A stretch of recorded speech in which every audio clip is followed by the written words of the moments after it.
ಆಕಾಶವಾಣಿ ಚೈತ್ರವನ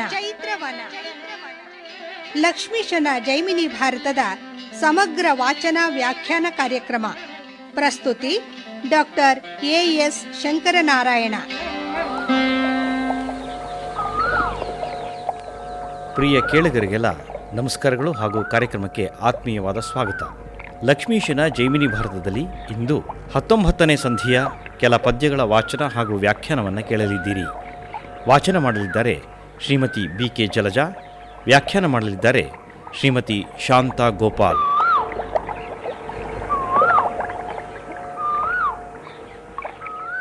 ಆ ರಾವಣನನ್ನ ಕೊಂದ ರಾಮನ ರಾಣಿ ಇವಳು. ಅವಳನ್ನ ವಾಲ್ಮೀಕಿ ತನ್ನ ಆಶ್ರಮಕ್ಕೆ ಕರ್ಕೊಂಡು ಬಂದಿದ್ದಾನೆ.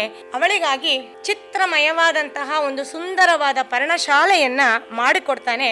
ಅಲ್ಲಿ ಅವನಿ ಜಯ ಗರ್ಭಕ್ಕೆ ತುಂಬಿದುದು ನವಮಾಸದವಧಿ, ಬಳಿ ಕೊಂದಿರುಳ ಶುಭ ಲಗ್ನದೊಳ್ ಪಡೆದಳವಳಿ ಮಕ್ಕಳನು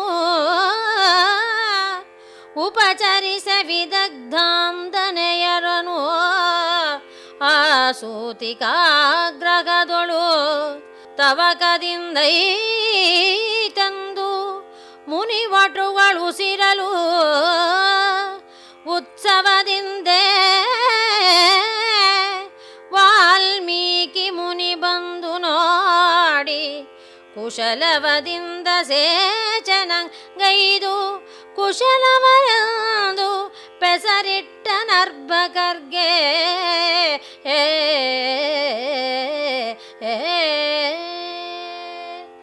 9 ತಿಂಗಳು ತುಂಬತ್ತೆ. ಆ ಅವಧಿ ಕಳೆದ ಬಳಿಕ ಒಂದು ರಾತ್ರಿಯಲ್ಲಿ ಶುಭ ಲಗ್ನಗಳೆಲ್ಲ ಒಂದೆಡೆ ಸಂದಣಿಸಿರುವಂತಹ ಸಮಯದಲ್ಲಿ ಸೀತಾಮಾತೆ ಅವಳಿ ಮಕ್ಕಳನ್ನ ಪಡಿತಾಳೆ. ಅವಳನ್ನ ಆ ಸೂತಿಕಾಗೃಹದಲ್ಲಿ, ಅಂದರೆ ಯಾವ ಬಾಣಂತಿ ಮನೆ ಅಂತ ಹೇಳ್ತೀವೋ ಅಲ್ಲಿ ಪ್ರಸವವನ್ನ ಮಾಡಿಸುವುದರಲ್ಲಿ ನಿಪುಣೆಯಾಗಿರುವಂತಹ ಆ ಮುನಿ ವಧುಗಳೇನೆ ಅವಳಿಗೆ ಉಪಚಾರ ಮಾಡ್ತಿರ್ತಾರೆ. ಶುಭ ಸುದ್ದಿಯನ್ನ ವಾಲ್ಮೀಕಿ ಋಷಿಗಳಿಗೆ ಬಂದು ಮುನಿ ಒಟುಗಳೆಲ್ಲ ಹೇಳಿದಾಗ ಅತಿ ಸಂತೋಷದಿಂದ ಉತ್ಸಾಹದಿಂದ ಅವರು ಓಡಿ ಬರ್ತಾರೆ. ಬಂದು ಅವರನ್ನು ನೋಡಿ ಕುಶಲವದಿಂದ ಸೇಚನಂಗೈದು ಅಂತ ಹೇಳ್ತಾರೆ. ಕುಶ ಲವ, ಲವ ಅಂದರೆ ನೀರು ಅಂತ ಕೂಡ ಆಗತ್ತೆ. ಕುಶ ಅಂದರೆ ನಮಗೆಲ್ಲ ಗೊತ್ತಿರೋ ಹಾಗೆ ದರ್ಬೆ. ಆ ದರ್ಬೆಯ ನೀರಿನಿಂದ ರಕ್ಷಣೆಗೋಸ್ಕರ ಪ್ರೋಕ್ಷಣೆ ಮಾಡಿ ಅವರಿಬ್ಬರಿಗೂ ಕುಶ ಲವ ಅಂತ ಹೆಸರಿಟ್ರು ಅಂತ ಹೇಳಿ ಇದರ ಅರ್ಥ. ಮೂಲ ವಾಲ್ಮೀಕಿ ರಾಮಾಯಣದಲ್ಲಿ ಒಂದು ಮುಷ್ಟಿ ಕುಶವನ್ನ ತೆಗೆದುಕೊಂಡು ಅದನ್ನು ಮಧ್ಯಕ್ಕೆ ಕತ್ತರಿಸಿದಾಗ ಅಗ್ರಭಾಗಕ್ಕೆ ಕುಶ ಅಂತನೂ ಕೆಳಗಡೆಯ ಭಾಗಕ್ಕೆ ಲವ ಅಂತನೂ ಹೆಸರಿದೆ. ಆ ಕುಶದಿಂದ ಮೊದಲು ಹುಟ್ಟಿದಂತಹ ಮಗುವನ್ನು, ಲವದಿಂದ ಆ ಬಳಿಕ ಹುಟ್ಟಿದಂತಹ ಮಗುವನ್ನು ಅವರು ಸೇಚನ ಮಾಡಿಸ್ತಾರೆ ಅನ್ನೋದು ಮೂಲ ರಾಮಾಯಣದಲ್ಲಿ ಬರುವಂಥದ್ದು. ಕುಶ ಲವದಿಂದ ಸೇಚನಂಗೈದು ಕುಶ ಲವ ಅಂತ ಹೇಳಿ ಅವರಿಗೆ ಹೆಸರಿಡ್ತಾರೆ ಅಂತ ಹೇಳಿ. ಹಾಗೆ ಹೆಸರಿಟ್ಟಂತಹ ಆ ಮಕ್ಕಳ ಉದಯದ ಸಮಯದಲ್ಲಿ ಇಡೀ ಪ್ರಕೃತಿಯೇ ಒಂದು ಶುಭ ಸಂಕೇತವನ್ನ ಸೂಚಿಸ್ತಾ ಇದೆ. ದೆಸೆಗಳ್ ಪ್ರಸನ್ನತೆಯೊಳ್ ಎಸೆದವು ಆಗಸದೊಳು ಉಡುವಿ ಸಂರಂಗಳೊಪ್ಪಿದವು ಪೊಸಗಂ ಪಿಡಿದು ಗಾಳಿ ಪಸರಿತು ತವೆ ಸುಪ್ರದಕ್ಷಿಣದೊಳು ಉರಿದುದಗ್ನಿಜ್ವಾಲೆ ಕಡಲುಕ್ಕಿತು ವಸುಧೆ ನಲಿದುದು ತಿಳಿದು ಪರಿದವು ನದಿಗಳು ಅಂದು ಶಶಿರವಿಗಳು ದಯಿಸಿದರೆ ಏಕಕಾಲದೊಳು ಎನಲ್ ಶಿಶುಗಳ ಆಶ್ರಮದ ಮುನಿಗಳ ಕಣ್ಗೆ ಕಾಣಿಸಿದರು ಹೊಸಗೆ ಮೂಜಗ ಕಾದುದು.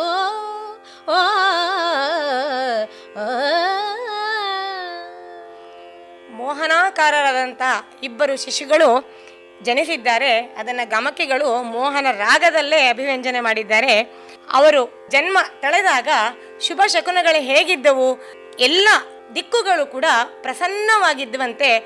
ಆಗಸದಲ್ಲಿ ನಕ್ಷತ್ರ ರಾಶಿಗಳು ವಿರಾಜಿಸ್ತಾ ಇದ್ವಂತೆ. ಅಂದರೆ ಮೋಡವಿಲ್ಲದ ಆಕಾಶ ಅದಾಗಿತ್ತು ಅಂತ. ಹೊಸದಾದಂತಹ ಸುಗಂಧಭರಿತವಾದಂತಹ ಗಾಳಿ ಎಲ್ಲ ದಿಕ್ಕಿನಿಂದ ಬೀಸ್ತಾ ಇತ್ತು. ಮತ್ತೆ ಅಗ್ನಿಗೇಹದಲ್ಲಿ ಅಗ್ನಿ ಜ್ವಾಲೆ ಪ್ರದಕ್ಷಿಣವಾಗಿ ಅದು ಉರಿತಂತೆ. ಅಪ್ರದಕ್ಷಿಣವಾಗಿ ಉರಿಯೋದು ಅಂದರೆ ಅಪಶಕುನ, ಆದರೆ ಅಗ್ನಿ ಪ್ರದಕ್ಷಿಣಾಕಾರವಾಗಿ ಉರಿಯುವಂಥದ್ದು ಶುಭ ಶಕುನ. ಹಾಗೆ ಅಲ್ಲಿ ವಾಲ್ಮೀಕಿಗಳ ಆಶ್ರಮದಲ್ಲಿ ಆಯಿತು. ಕಡಲು ಮೇರೆ ಮೀರಿ ಉಕ್ಕತಂತೆ, ಶುಭದ ಸಂಕೇತ. ಭೂದಾಯಿ ನಲಿತಾಳಂತೆ.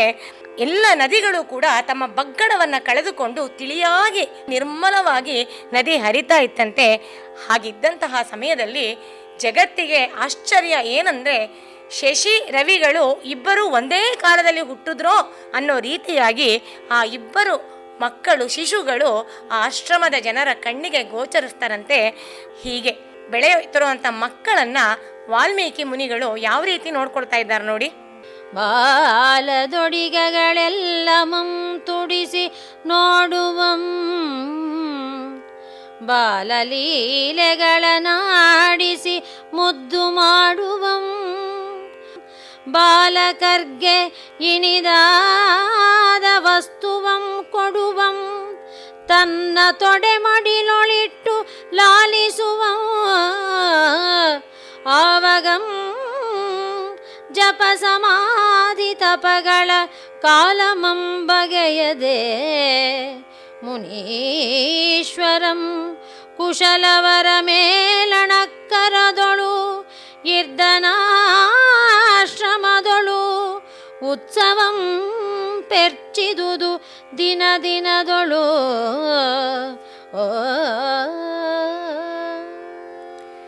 ವಾಲ್ಮೀಕಿ ಈ ಮಕ್ಕಳಿಗೆ ಎಲ್ಲ ರೀತಿಯಾದಂತಹ ಆ ಉಡುಪುಗಳನ್ನು ತೊಡಸಿ ಸಂತೋಷ ಪಡ್ತಾನಂತೆ. ಬಾಲಲೀಲೆಗಳನ್ನು ಆಡಿಸ್ತಾನಂತೆ, ಮಕ್ಕಳನ್ನು ಮುದ್ದು ಮಾಡ್ತಾನಂತೆ. ಅವರಿಗೆ ಬೇಕಾದಂತಹ ಪ್ರೀತಿಯಿಂದ ತಿನ್ನಬಹುದಾದಂತಹ ಎಲ್ಲ ಸವಿಯಾದ ವಸ್ತುಗಳನ್ನು ಕೊಟ್ಟು ಪಾಲಿಸ್ತಾ ಇದ್ದಾನಂತೆ. ಅದು ಎಲ್ಲಿ? ತನ್ನ ತೊಡೆ ಮೇಲೆ ಮಡಿಲಲ್ಲಿ ಇಟ್ಟು ಆ ಮಕ್ಕಳನ್ನು ಬೆಳೆಸ್ತಾ ಇದ್ದಾನೆ. ಅವಾಗವಾಗ ಲಾಲಿಸ್ತಾ ಇರ್ತಾನಂತೆ, ಮುದ್ದು ಮಾಡ್ತಾ ಇರ್ತಾನಂತೆ. ಈಗಲೇ ಜಪ ಮಾಡಬೇಕು, ಈಗಲೇ ತಪಸ್ ಮಾಡಬೇಕು, ಈಗಲೇ ಅನುಷ್ಠಾನ ಮಾಡಬೇಕು, ಈಗಲೇ ಅಗ್ನಿ ಕಾರ್ಯ ಮಾಡಬೇಕು, ಸಾಯಂ ಅಗ್ನಿಗೆ ಈಗಲೇ ಹವಿಸ್ಕೊಡ್ಬೇಕು. ಈ ರೀತಿಯಾದಂಥ ಯಾವ ನಿಯಮವನ್ನು ಕೂಡ ಕಟ್ಟುನಿಟ್ಟಾಗಿ ಪಾಲಿಸದೆ ಈ ಮಕ್ಕಳನ್ನು ಚೆನ್ನಾಗಿ ಬೆಳೆಸೋದೆ, ಚೆನ್ನಾಗಿ ಲಾಲನೆ ಮಾಡೋದೇ ಆದ್ಯ ಕರ್ತವ್ಯ ಅನ್ನೋಂತಹ ದೃಷ್ಟಿಯಿಂದ ಆ ಮಕ್ಕಳ ಮೇಲಿನ ಪ್ರೀತಿಯಿಂದ ಅವುಗಳನ್ನು ಬೆಳೆಸ್ತಾ ಇದ್ದಾನಂತೆ. ಹಾಗೆ ದಿನ ದಿನಕ್ಕೆ ಪೂರ್ಣ ಚಂದ್ರನಂತೆ ಬೆಳೀತಿರುವಂತಹ ಮಕ್ಕಳಿಂದಾಗಿ ಆಶ್ರಮದಲ್ಲಿ ಉತ್ಸವ ಹೆಚ್ಚುತ್ತಾ ಇದೆಯಂತೆ. ದಿನ ದಿನಕ್ಕೆ ಸಂತೋಷ ಅಲ್ಲಿ ವರ್ಧಿಸ್ತಾ ಇದೆಯಂತೆ. ಮತ್ತು ವಾಲ್ಮೀಕಿಗೆ ಒಂದು ಸಂಕಟವೂ ಇದೆ. ದಶರಥ ನೃಪಾಲ ಸುತನ ಅರಮನೆಯ ಬೆಳವಿಗೆಯ ಶಿಶುಗಳ್ಗೆ ಕಾಂತಾರವಾಸದೊಳ್ ನವೆವ ಕರ್ಕಶಮಿದೆತ್ತಣದು ಎಂದು ಮಿಥಿಲೇಂದ್ರ ಸಂಭೂತೆ ಚಿತ್ತದೊಳ್ ಮರುಗದಂತೆ ವಿಷದ ಮಾನಸನಾಗಿ ವಾಲ್ಮೀಕಿ ಮುನಿವರ ಕುಶಲವರನಾವಿದಂ ವಿವಿಧ ವೈಭವದಿಂದೆ ಶಶಧರನ ಕಳೆಯ ತೆರದೊಳ್ ಆರಾಘವಾತ್ಮಜ ದಿನ ದಿನಕ್ಕೆ ವರ್ಧಿಸಿದರು.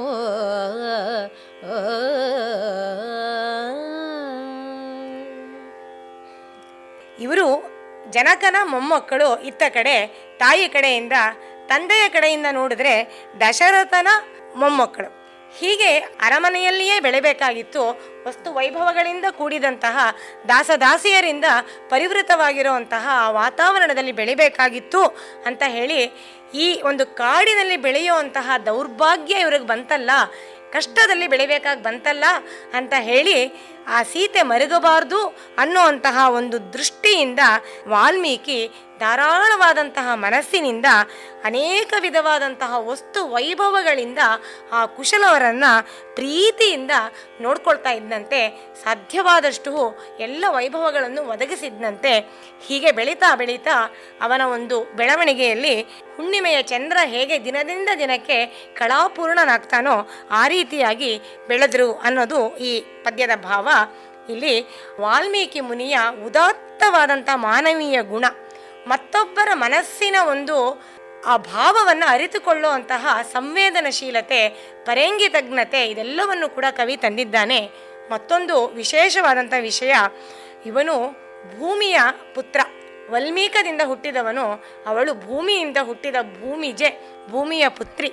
ಹಾಗೆ ನೋಡಿದ್ರೆ ಇವರಿಬ್ಬರಿಗೂ ಸಹ ಅಣ್ಣ ತಂಗಿಯರ ಸಂಬಂಧ ಆ ಜನ್ಮದ ಒಂದು ಆಕಾರದಿಂದ, ಆ ದೃಷ್ಟಿಯಿಂದ ನೋಡಿದಾಗ ಈ ಮಕ್ಕಳಿಗೆ ಸೋದರ ಮಾವನ ಭಾವ. ಹಾಗಿದ್ದಾಗ ಇವನು ತನಗೆ ಆದಂತಹ ಎಲ್ಲ ಅನುಕೂಲಗಳನ್ನು ಒದಗಿಸಿಕೊಟ್ಟು ಅವನು ಇವಳನ್ನು ಕಾಪಾಡ್ದ, ಮಕ್ಕಳನ್ನು ಕೂಡ ಕಾಪಾಡ್ತಿದ್ದಾನೆ ಅನ್ನೋದು ಕವಿಯ ಒಂದು ಭಾವ ಆಗಿದೆ. ಚೆಲ್ವೆರಡು ರೂಪಾಯಿತೋ ವಿಮಲತೆ ಕವಲ್ತುದೋ ಗೆಲ್ವದಸೆಗೆಳ ಕೊಂಡಡರ್ದಪುದೋ ಕೀರ್ತಿಯ ಮಡಲ್ ವಸುಧೆಯೊಳ್ ದ್ವಿಧಾಕೃತಿಯಾಯಿತೋ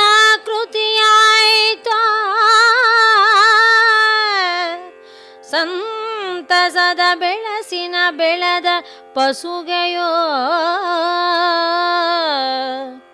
ವಸಲ್ವ ಕುಲದೇಳ್ಗೆಯ ಸಸಿಯ ಕೋಡೋ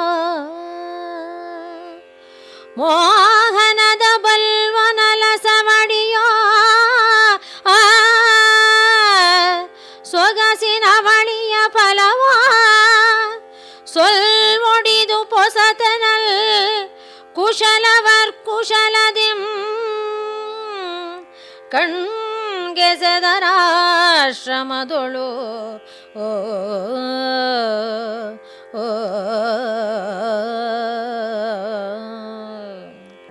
ಏಕಾಕಾರವಾಗಿದ್ದಂತಹ ಚೆಲುವು ಎರಡು ರೂಪವಾಗಿ ಮಾರ್ಪಾಡಾಯಿತು. ಏಕಪ್ರಕಾರವಾಗಿದ್ದಂತಹ ಪ್ರಕಾಶ ಎರಡು ಕವಲುಗಳಾಗಿ ಹರಿತೋ.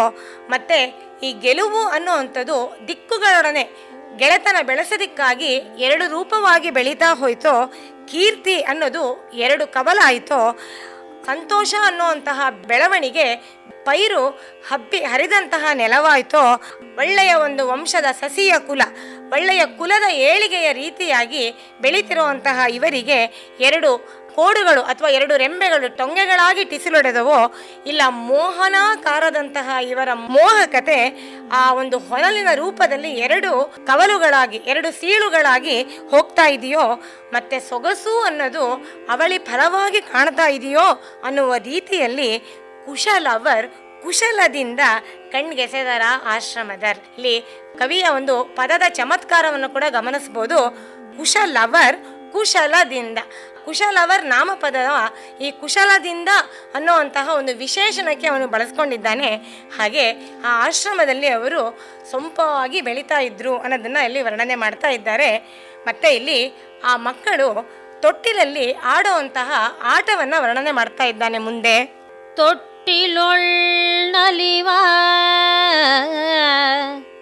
ನೆವಮಿಲ್ಲದೆ ನಗುವ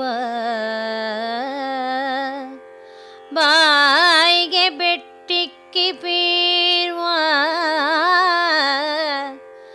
ಪಸಿದೊಡೆ ಚೀರ್ವ ಮೊಲೆಯುಂಬ ಪಟ್ಟಿರಿಸೆ ಪೊರಳ್ವ ಅಂಬೆಗಾಲಿಡುವ ಮೊಳೆವಲ್ಲ ಜೊಲ್ಲುಗೆ ತೊದಳಿಸಿ ನುಡಿವ ದಟ್ಟಡಿಡುವ ನಿಲ್ವ ತೊಡರ್ವ ಬೇಡುವ ಪರಿವ ಬಟ್ಟೆಯೊಳೊರಗುವ ಕಾಡುವ ಕುಣಿವ ಲೀಲೆಯಂ ನೆಟ್ಟನೆ ಕುಮಾರ ಕರ್ತೋರಿದ ಜಾನಕಿಗೆ ವಾಲ್ಮೀಕಿ ಮುನಿವರಂಗೆ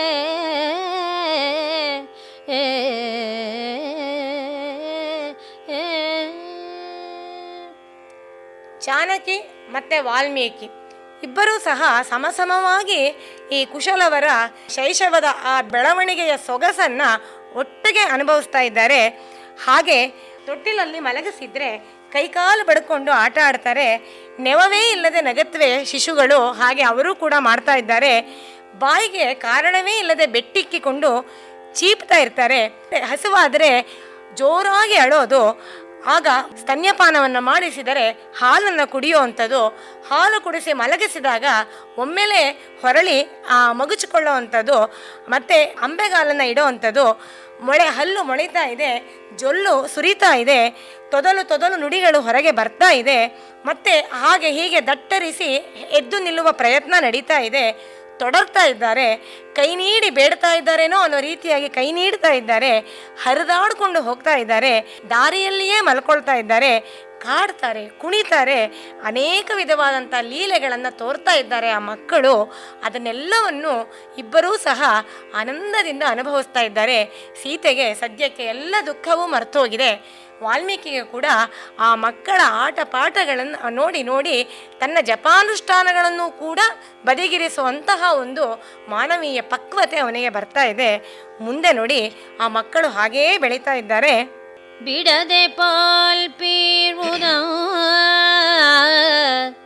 ಕಳಿಯಲೋರಗೆ ಮಕ್ಕಳೊಡನೆ ಧೂಳಾಟ ಮೊದಲಾದ ಲೀಲೆಗಳ ಪರಿವಿಡಿಯೆಂದೆಸೆವ ಕುಮಾರರ್ಗೆ ಮುನಿಪತಿ ಚೌಲ ಕರ್ಮಂಗಳಂ ಮಾಡಿಸಿ ತೊಡಗಿಸಿದ ನಕ್ಷರಾಭ್ಯಾಸಮಂ ಬಳಿಕ ನಡೆನುಡಿಯ ಜಾಣ್ಮೆಯ ಕಲೆಯ ರಾಜಲಕ್ಷಣದ ಚಲ್ವಿಡಿದ ಲಲಿತಾಂಗದಿಂ ಕುಶಲವರ್ಧನರಾಗಿ ರಂಜಿಸಿದರು.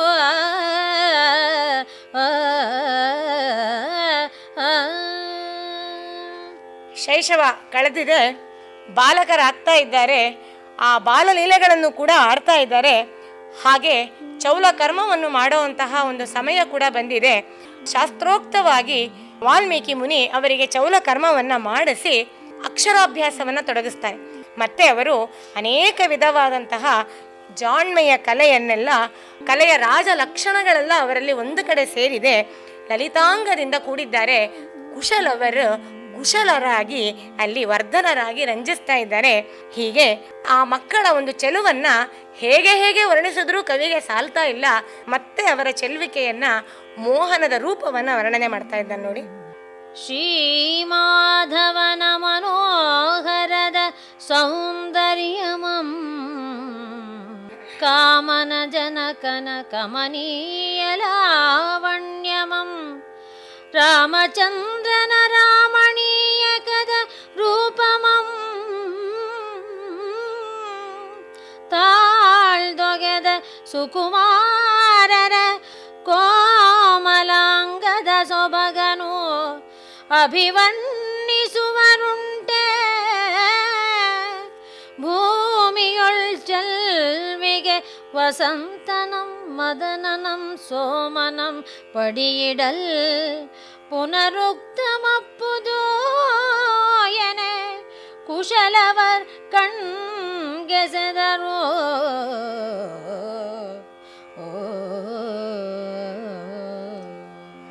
ಕವಿ ಇವರ ಚೆಲುವಿಕೆಯನ್ನು ವರ್ಣನೆ ಮಾಡೋದಕ್ಕೆ ಎಲ್ಲಿಯೂ ಹೋಲಿಕೆಯಾಗಲಿ ದೃಷ್ಟಾಂತವಾಗಲಿ ಕೊಡೋದಕ್ಕೆ ಸಾಧ್ಯ ಇಲ್ಲ.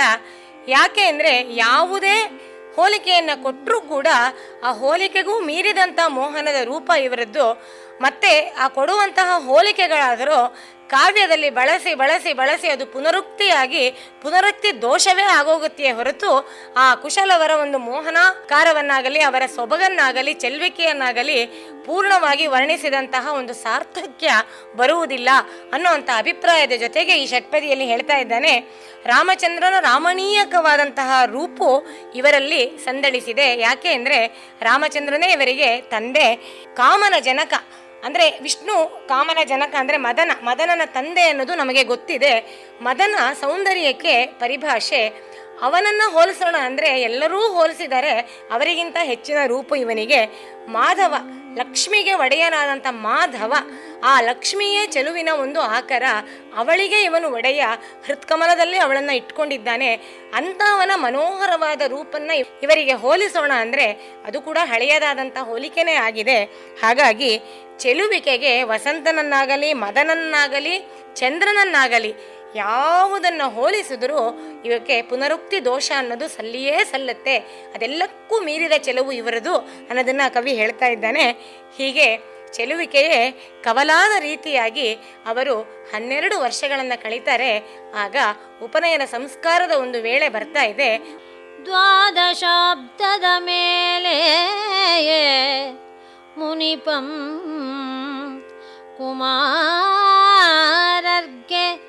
ವೇದೋಕ್ತದಿಂದ ಉಪನಯನಂಗಳಂ ಮಾಡಿ ಭೂದೇವನಿಕರಕ್ಕೆ ವಸಿಷ್ಠನೊಳ್ ವರಕಾಮಧೇನುವಂ ಬೇಡಿ ತಂದು ಆದರಿಸೆ ಭೋಜನ ಸುಗಂಧಾಕ್ಷತೆಗಳಿಂದ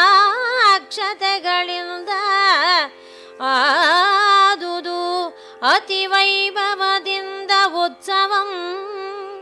ಬಳಿಕ ತರುಣಾದಿತ್ಯ ಸನ್ನಿಭರ್ ತೊಳಗಿದ ಜಾನಕಿಯ ಚಿತ್ತಕ್ಕೆ ಆನಂದಮಾಗೆ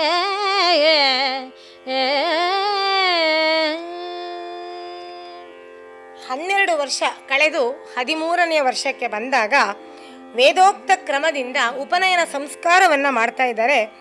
ಇಲ್ಲಿ ಉಪನಯನ ಸಂಸ್ಕಾರಕ್ಕೆ ಬೇಕಾದಂತಹ ದಾನ ಧರ್ಮಾದಿಗಳನ್ನು ಮಾಡಬೇಕಾಗತ್ತೆ. ಅದೆಲ್ಲದಕ್ಕೂ ವಸಿಷ್ಠನಿಂದ ಇವರು ವರ ಕಾಮಧೇನುವನ್ನು ಬೇಡಿ ತರ್ತಾ ಇದ್ದಾರಂತೆ ವಾಲ್ಮೀಕಿ ಋಷಿಗಳು.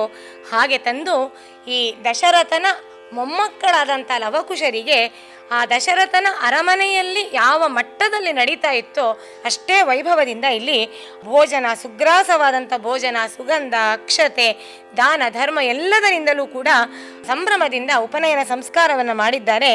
ಆ ಬಳಿಕ ಅವರಿಬ್ಬರು ಆದಿತ್ಯರಂತೆ, ಅಂದರೆ ಸೂರ್ಯ ಜ್ಞಾನದ ಸಂಕೇತ. ಉಪನಯನ ಸಂಸ್ಕಾರ ಆದ ಮೇಲೆ ಅವರು ಗುರುಕುಲಕ್ಕೆ ಹೋಗಬೇಕಾಗತ್ತೆ, ಅಲ್ಲಿ ಸಕಲ ವಿದ್ಯೆಗಳನ್ನು ಕಲಿಬೇಕಾಗತ್ತೆ. ಹಾಗೆ ಕಲಿತು ಜ್ಞಾನ ಸಂಪನ್ನರಾದಾಗ ಅವರು ಆದಿತ್ಯರಂತೆ ತೊಡಗುವುದಕ್ಕೆ ಸಿದ್ಧರಾಗಿದ್ದಾರೆ ಅನ್ನೋದನ್ನು ಸೂಚ್ಯವಾಗಿ ಹೇಳ್ತಾ ಇದ್ದಾನೆ. ಇದೆಲ್ಲ ಆದ ನಂತರ ಅವರಿಗೆ ಎಲ್ಲ ವಿದ್ಯೆಗಳನ್ನು ಹೇಳ್ಕೊಡ್ತಾ ಇದ್ದಾರೆ ನೋಡಿ. ಸರ್ವಕರ್ಮದ ವಿಧಿಯನು ಅಖಿಲ ನಿಗಮದ ಕಡೆಯನು ಉರ್ವಶಾಸ್ತ್ರದ ಬಗೆಯನು ಉದಿತು ಧರ್ಮದ ನೆಲೆಯನು ಉರ್ವೀಶ ನೀತಗಳ ನಿಶ್ಚಯವನು ಐದೆ ಸಾಂಗೋಪಸಾಂಗವಾಗಿ ಬರೆಸಿ ತರುವಾಯ ಆ ಕುಮಾರರ್ಗೆ ಮುನಿನಾಥಂ ಧನುರ್ವೇದಮಂ ಶಿಕ್ಷೆಗೈದು ರಾಮಾಯಣವನು ಇರ್ವರು ಪಾಡುವಂತೆ ವಾದಿಸಿದನು ಅತಿ ಮಧುರ ಭಾವದಿಂ ತುದಿ ಮೊದಲ್ಗೆ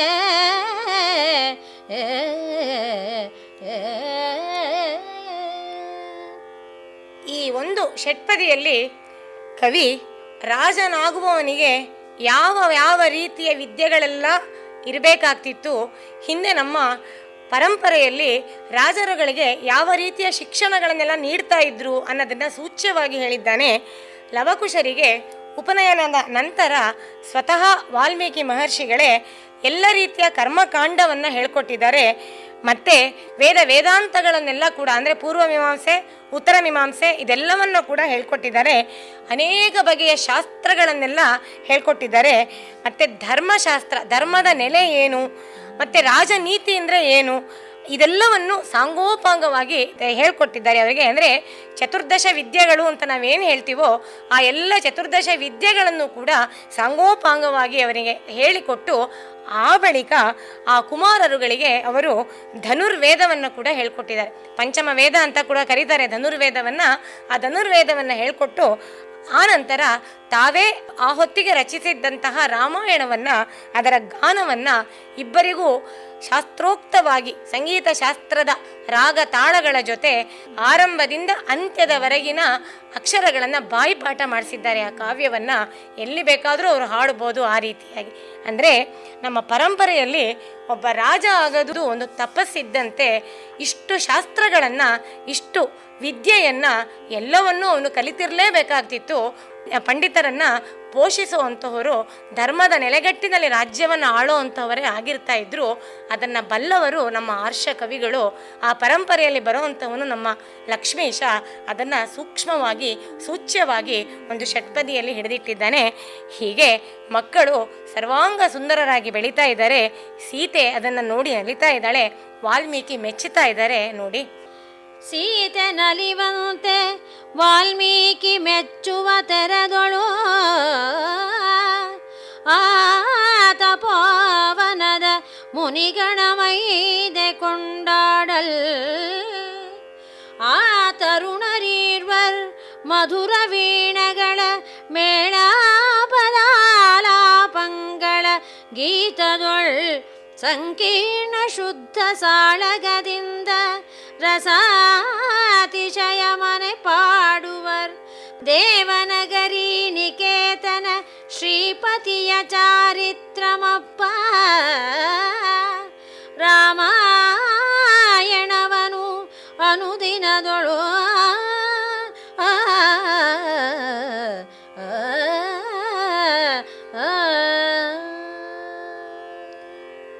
ಪಾಠ್ಯೇ ಗೇಯೇ ಚ ಮಧುರವಾದಂತಹ ರಾಮಾಯಣವನ್ನು ಸೀತೆ ನಲಿಯುವ ರೀತಿಯಾಗಿ, ಆಹಾ ನನ್ನ ಮಕ್ಕಳು ಇಷ್ಟು ಚೆನ್ನಾಗಿ ಹಾಡ್ತಿದಾರಲ್ಲ ಅಂತ ಹೇಳಿ ಆನಂದದಿಂದ ನಲಿಯುವಂತೆ ತಾನೇ ಬರೆದಂತಹ ಕಾವ್ಯವನ್ನು ಮಕ್ಕಳು ಅಷ್ಟು ಚೆನ್ನಾಗಿ ಹಾಡಿದ್ದನ್ನು ನೋಡಿ ಕೇಳಿ ವಾಲ್ಮೀಕಿ ಮೆಚ್ಚುವ ರೀತಿಯಲ್ಲಿ ಆ ತಪೋವನದಲ್ಲಿ ಇದ್ದಂತಹ ಸಕಲ ಮುನಿಗಣಗಳೆಲ್ಲ ಕೂಡ ಕೇಳಿ ಬಂದು ತಾವೇ ಸ್ವತಃ ಆ ಮಕ್ಕಳನ್ನು ಕೊಂಡಾಡುವ ರೀತಿಯಲ್ಲಿ ಆ ತರುಣರಿಬ್ಬರೂ ಕೂಡ ಮಧುರ ವೀಣೆಗಳ ಮೇಳಾಪ ಆಲಾಪಗಳಿಂದೆ ವೀಣೆಗಳ ಜೊತೆಯೇ ಹಾಡ್ತಾ ಇದ್ದಿದ್ದು ಅದನ್ನು ಅಂತ ಹೇಳಿ ರಾಮಾಯಣದಲ್ಲೂ ಕೂಡ ಬರುತ್ತೆ. ಆ ವೀಣೆಗಳನ್ನು ಇಟ್ಕೊಂಡು ಅದರ ಜೊತೆಗೆ ಆಲಾಪವನ್ನು ಮಾಡ್ತಾ ಅವರು ಆ ಗೀತವನ್ನು ಹಾಡ್ತಾ ಇದ್ರಂತೆ. ಯಾವ ಸಂಕೀರ್ಣವಾದಂಥ ಶುದ್ಧವಾದಂತಹ ಸಾಳಗ ಅನ್ನುವಂತಹ ರಾಗದಲ್ಲಿ ಆ ಅತಿಶಯ ಮೇಲೆ ಪಾಡುವರು. ಅತಿಶಯ ಯಾರಿಗೂ ಇವತ್ತಿಗೆ ಸಾಳಗ ರಾಗವನ್ನು ಹೇಗೆ ಹಾಡಬೇಕು ಅನ್ನೋದು ಬಹುಶಃ ಯಾವ ಸಂಗೀತಗಾರರು ಇವತ್ತಿನವರೆಗೂ ಪ್ರಯತ್ನ ಮಾಡಿಲ್ಲ. ಅದು ಕೇವಲ ಶಾಸ್ತ್ರ ಗ್ರಂಥಗಳಲ್ಲಿ ಮಾತ್ರ ಉಲ್ಲೇಖ ಆಗಿರುವಂಥದ್ದು. ಆ ರೀತಿಯಾಗಿ ಅವರು ಶುದ್ಧ ಸಾಳಗದ ಜೊತೆಯಲ್ಲಿ ಸಾಳಗದ ರಾಗದಲ್ಲಿ ಆ ವೀಣೆಗಳ ಮೇಳದಲ್ಲಿ ತಂತ್ರೀಲಯ ಸಮಾನ್ವಿತರಾಗಿ ಅವರು ಹಾಡ್ತಾ ಇದ್ದರೆ ಎಲ್ಲರೂ ಕೂಡ ಮೆಚ್ಚುತ್ತಾ ಇದ್ರಂತೆ. ಅವರು ಹಾಡ್ತಾ ಇದ್ದಿದ್ದು ರಾಮಾಯಣವನ್ನು. ಅದು ದೇವನಗರಿ ನಿಕೇತನ ಶ್ರೀಪತಿಯ ಚಾರಿತ್ರ. ಲಕ್ಷ್ಮೀ ಕಾಂತ ಬೇರೆ ಅಲ್ಲ, ವಿಷ್ಣುವಿನ ಸ್ವರೂಪ ರಾಮ ಬೇರೆ ಅಲ್ಲ ಅನ್ನೋದು ನಮ್ಮ ಪರಂಪರೆಯ ನಂಬಿಕೆ. ಆ ರಾಮನ ಕಥೆಯಾದಂಥ ರಾಮಾಯಣವನ್ನು ಮಧುರವಾಗಿ ಶ್ರುತಿ ಮಧುರವಾಗಿ ಹಾಡ್ತಾ ಇದ್ದದನ್ನು ಕೇಳಿ ಸಕಲರೂ ಮೆಚ್ಚುತ್ತಾ ಇದ್ರಂತೆ. ಇದುವರೆಗೆ ಲಕ್ಷ್ಮೀಶನ ಜೈಮಿನಿ ಭಾರತದಲ್ಲಿ 19ನೆಯ ಸಂಧಿಯ ಕೆಲ ಪದ್ಯಗಳ ವಾಚನ ಹಾಗೂ ವ್ಯಾಖ್ಯಾನವನ್ನು ಕೇಳಿದಿರಿ. ವಾಚನ ಮಾಡಿದವರು ಶ್ರೀಮತಿ BK ಜಲಜಾ, ವ್ಯಾಖ್ಯಾನ ಮಾಡಿದವರು ಶ್ರೀಮತಿ ಶಾಂತಾ ಗೋಪಾಲ್. ಚೈತ್ರವನ ಕೇಳಿದ್ರಿ. ಕಾರ್ಯಕ್ರಮದ ಪ್ರಸ್ತುತಿ ಡಾಕ್ಟರ್ AS ಶಂಕರನಾರಾಯಣ. ನಿರ್ಮಾಣ ನೆರವು ಸಂಜೀವ R ನಾಮಣ್ಣವರ್. ಇದು ಇಂದಿನ ಚೈತ್ರವನ. ಈ ಕಾರ್ಯಕ್ರಮ ಆಕಾಶವಾಣಿ ಭದ್ರಾವತಿ ಕೇಂದ್ರದ ಕೊಡುಗೆ.